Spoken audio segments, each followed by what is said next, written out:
अस्सलाम वालेकुम दोस्तों, मैं हूं नदीम हफीज़। आज ब्लड प्रेशर मॉनिटर सीरीज़ के तीसरे वीलॉग में मैं आपका खैर मकदम करता हूं। मैंने इससे पहले 2 वीलॉग किए जिसमें मैंने आपको ब्लड प्रेशर इक्विपमेंट की अहमियत के बारे में बताया है और एक अच्छा और मेयारी ब्लड प्रेशर आपके घर में मौजूद होना क्यों ज़रूरी है। इसी तरीके से मैंने आपको ब्लड प्रेशर की मुख्तलिफ़ अक़साम के बारे में बताया है और आपके लिए जो बेस्ट ऑफ़ ऑल है वो भी सजेस्ट किया कि आप अपने लिए एक डिजिटल अपर आर्म मॉनिटर घर में ज़रूर रखें, क्योंकि ये आप किसी भी वक्त अपना ब्लड प्रेशर चेक कर सकते हैं। एक चीज़ आप याद रखें कि ब्लड प्रेशर जो है ये जो रीडिंग आती है ये कांस्टेंट नहीं होती है। 120/80 ये कोई कांस्टेंट फिगर नहीं है, ये फ्लक्चुएट होती रहती है, चेंज होती रहती है।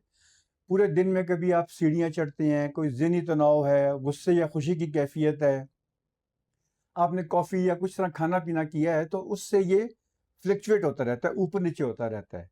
तो इससे को आप जब भी आप ब्लड प्रेशर चेक करेंगे, तो आप देखेंगे कि कभी-कभी आपको लेकिन इसका पूरा हल जो है, वो मैं आपको आगे बताऊँगा कि इसका पूरा बेहतर तरीका क्या है। जब आप ब्लड प्रेशर लेने का आपका प्रोग्राम हो, तो सबसे बेस्ट टाइम जो है, वो दिन का टाइम सुबह के वक़्त होता है, जब आप सो के उठते हैं, उसके तकरीबन 20 एक मिनट के बाद आप ब्लड प्रेशर चेक कर सकते हैं। और इसी तरह शाम के वक़्त 5-6 बजे के करीब आप अपना ब्लड प्रेशर चेक कर सकते हैं, जब आप अपने दिन की जो रूटीन है उससे आप फ़ारिग हो जाते हैं।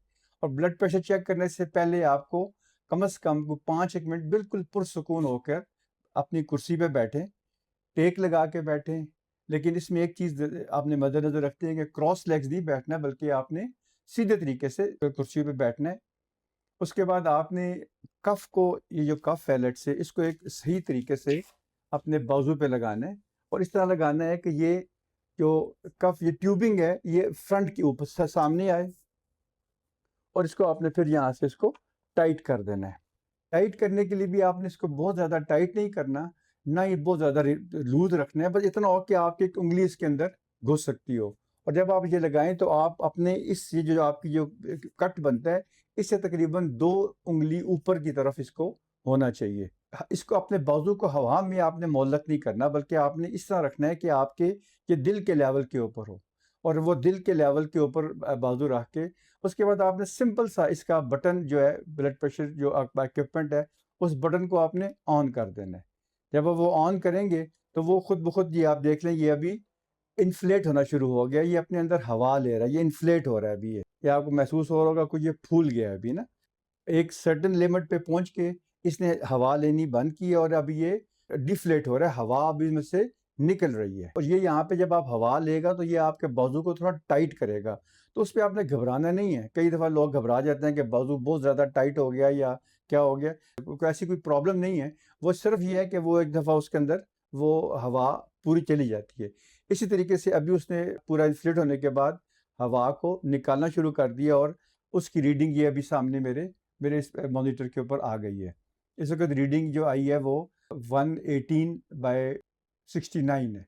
ये बिल्कुल इस वक़्त नॉर्मल ब्लड प्रेशर है और इसमें 2 चीज़ें सामने आती हैं। एक इसमें लिखा होता है SYS सिस्टोलिक।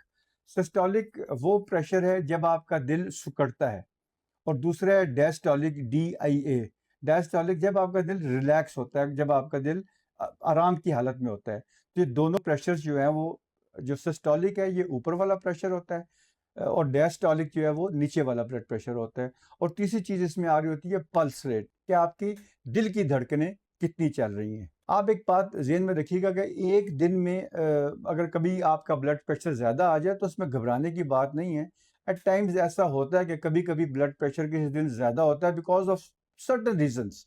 तो इसका बेस्ट तरीका, जैसा मैंने शुरू में बताया था आपको, इसका बेस्ट तरीका ये है कि आप एक तो जो मॉनिटर होगा उसके अंदर memory system itself built in होता है। आप अपने पूरे 5 डेज़ 6 डेज़ की मेमोरी उसके अंदर सेव कर सकते हैं। अगर आपके पास लेट्स से वो आपको मुश्किल लगता है या आप नहीं कर सकते हैं, तो आप एक कागज़ लेकर उसके ऊपर टाइम, डेट और दिन लिख दें और उसी बुक के मुताबिक पूरे हफ्ते का चार्ट बना के आप अपने डॉक्टर को दिखा सकते हैं और वो डॉक्टर फिर आपको उस चार्ट को देख के आपको गाइड करेगा कि क्या करना है आपने, क्या नहीं करना। एक चीज़ बड़ी ज़रूरी है कि ये जो ब्लड प्रेशर मॉनिटर है, ये आपका मुहाफ़िज़ है। ये आपका हर वक़्त आपका ध्यान रखता है। अगर आप अपने आप को, क्योंकि ये मैंने बताया ना, इस तरह कि ब्लड प्रेशर एक साइलेंट किलर है।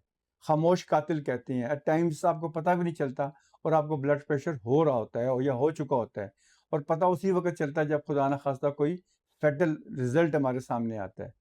सो आप अपने इस ब्लड प्रेशर मॉनिटर के साथ जितना ज़्यादा इस्तेमाल करेंगे, उतना ज़्यादा आप इसको ईज़ी फ़ील करेंगे। आपकी सेहत के लिए एक बेहतर चीज़ साबित होगा। आई होप कि मेरे आज के व्लॉग में आपको कुछ चीज़ समझ आई होगी कि हाउ टू ऑपरेट इट। इसमें अगर आपको कोई चीज़ पूछनी हो या करनी हो तो आप मुझे कमेंट में लिखें, तो इंशाल्लाह मैं आपको उसका जवाब दूँगा। अगले व्लॉग में मैं आपके साथ शेयर करूँगा कि कुछ ऐसी जो आम सवाल होते हैं जो लोग पूछते हैं, या कुछ गलतफ़हमियाँ हैं जो लोगों के दिलों में होती हैं कि ब्लड प्रेशर कैसा है या कैसे इसको मॉनिटर किया जा सकता है। तो उन तमाम जवाब का जो मेरी that would be my last series इस ब्लड प्रेशर की आखिरी सीरीज़ होगी, तो उसमें इंशाल्लाह मैं आपको वो आम सवालात और कुछ गलतफ़हमियों के बारे में बात करूँगा। आई होप आपको मेरा ये व्लॉग पसंद आया होगा।